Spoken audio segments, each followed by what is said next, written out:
नित्य रुद्र संहिता के द्वितीय सती खंड में 20वां अध्याय। ब्रह्मा जी का रुद्र शिर का नाम पड़ने का कारण।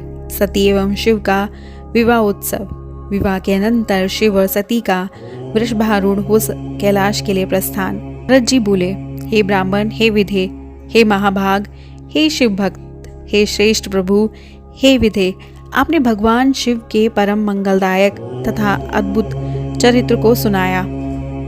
हे तात, उसके बाद क्या हुआ? चंद्रमा को सिर पर धारण करने वाले शिव जी एवं सती के दिव्य तथा संपूर्ण पाप राशि का नाश करने वाले चरित्र का वर्णन कीजिए।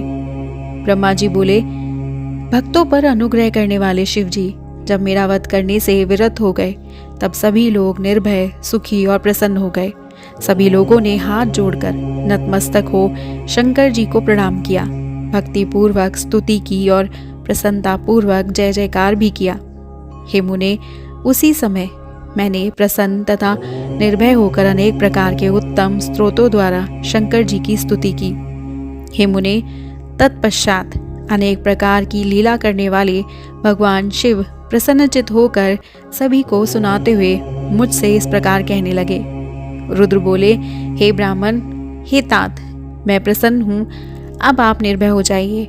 आप अपने हाथ से सिर का स्पर्श करें और संशय रहित होकर मेरी आज्ञा का पालन करें। ब्रह्मा जी बोले, अनेक लीलाएं करने वाले भगवान शिव जी की इस बात को सुनकर मैंने अपने सिर का स्पर्श करते हुए उन वृषध्वज को प्रणाम किया। मैंने जैसे ही अपने हाथों से अपने सर का स्पर्श किया, उसी क्षण वहां उसी के रूप में वृषवाहन नामक स्थित दिखाई पड़े। तब लज्जायुक्त शरीर वाला मैं नीचे की ओर मुख करके खड़ा रहा। उस समय वहां स्थित इंद्र आदि देवताओं ने मुझे देखा। इसके पश्चात लज्जा से युक्त होकर मैं शिव जी को प्रणाम करके तथा उनकी स्तुति करके क्षमा कीजिए, क्षमा कीजिए, ऐसा कहने लगा। हे प्रभु, इस पाप की शुद्धि के लिए कोई प्रायश्चित और उचित दंड दीजिए, जिससे मेरा पाप दूर हो जाए। इस प्रकार मेरे कहने पर भक्तवत्सल सर्वेश शंभु अत्यंत प्रसन्न होकर मुझ विनम्र ब्रह्मा से कहने लगे। शंभु बोले, हे ब्राह्मण, मुझसे अधिष्ठित इसी रूप से आप प्रसन्नचित होकर आराधना में संलग्न रहते हुए तप करें। इसी से पृथ्वी पर सर्वत्र रुद्रशिर नाम से आपकी प्रसिद्धि होगी और आप तेजस्वी ब्राह्मणों के सभी कार्यों को सिद्ध करने वाले होंगे। आपने काम के वशीभूत होकर जो वीर्यपात किया है वह कृत्य मनुष्य का है, इसलिए आप मनुष्य होकर पृथ्वी पर विचरण करें। जो तुम्हें इस रूप में देखकर ये क्या ब्रह्मा के सिर पर शिव जी कैसे हो गए, ऐसा कहता हुआ पृथ्वी पर विचरण करेगा और फिर जो कौतुकवश आपके संपूर्ण कृत्य को सुनेगा, वो पराई स्त्री के निमित्त किए गए त्याग से शीघ्र ही मुक्त हो जाएगा। लोग जैसे जैसे आपके इस कुकृत्य का वर्णन करेंगे, वैसे वैसे आपके इस पाप की शुद्धि होती जाएगी। हे ब्राह्मण, संसार में मनुष्यों के द्वारा आपका उपहास करने वाला तथा आपकी निंदा कराने वाला, ये प्रायश्चित मैंने आपसे कह दिया है। काम पीड़ित आपका जो तेज वेदी के मध्य में गिरा तथा जिसे मैंने देख लिया, वो किसी के भी धारण करने योग्य नहीं होगा। तुम्हारा जो तेज पृथ्वी पर गिरा, उससे आकाश में प्रलयंकर मेघ होंगे। उसी समय वहां देव ऋषियों के सामने शीघ्र ही उस तेज से हे तात, वर्त, आवर्त, पुष्कर तथा द्रोण नाम के 4 प्रकार के प्रलयंकारी महामेघ हो गए। हे मुनि श्रेष्ठ, ये मेघ शिव की इच्छा से गरजते हुए जल की थोड़ी सी वर्षा करते हुए तथा भयानक शब्द करते हुए आकाश में फैल गए। उस समय घोर गर्जन करते हुए उन मेघों के द्वारा आकाश के आच्छादित हो जाने पर शीघ्र ही शंकर जी और सती देवी शांत हो गए। हे मुने, उसके बाद मैं निर्भय हो गया और शिव जी की आज्ञा से मैंने विवाह के शेष कृत्यों को यथाविधि पूर्ण किया। हे मुनि श्रेष्ठ, उस समय देवताओं ने प्रसन्न होकर शिवाशिव के मस्तक पर चारों ओर से पुष्पों की वर्षा की। उस समय बाजे बजने लगे, गीत गाए जाने लगे, मणगढ़ भक्ति से परिपूर्ण हो वेद पाठन करने लगे। रंभा आदि अप्सराएं प्रेम पूर्वक नृत्य करने लगे। इस प्रकार हे नारद, देवताओं की स्त्रियों के बीच महान उत्सव हुआ। तदंतर यज्ञ कर्म का फल देने वाले भगवान परमेश्वर शिव प्रसन्न होकर लौकिक गीत का आश्रय ले हाथ जोड़कर प्रेम पूर्वक मुझ ब्रह्मा से कहने लगे। ईश्वर बोले, हे ब्राह्मण, जो भी वैवाहिक कार्य था उसे आपने उत्तम रीति से संपन्न किया है। अब मैं आप पर प्रसन्न हूँ। आप इस वैवाहिक कृत्य के आश्चर्य हैं। मैं आपको क्या दक्षिणा दूं? हे सुरश्रेष्ठ, आप उसे मांगिए, वो दुर्लभ ही क्यों ना हो, आपको शीघ्र कहिए। हे महाभाग, आपके लिए मेरे द्वारा कुछ भी अदेय नहीं है। ब्रह्मा जी बोले, हे मुने, शंकर का ये वचन सुनकर मैंने हाथ जोड़कर विनती भाव से उन्हें बार बार प्रणाम कर कहा, हे देवेश, यदि आप प्रसन्न हैं और यदि मैं वर प्राप्त करने योग्य हूँ तो हे महेशान, जो मैं कह रहा हूँ उसे आप अत्यंत प्रसन्नता के साथ कीजिए। हे महेश्वर, आप मनुष्य के पाप की शुद्धि के लिए इसी रूप में इस वेदी पर सदा विराजमान रहिए। हे चंद्रशेखर, हे शंकर, जिससे आपके सानिध्य में अपना आश्रम बनाकर अपने इस पाप की शुद्धि के लिए मैं तपस्या करूं।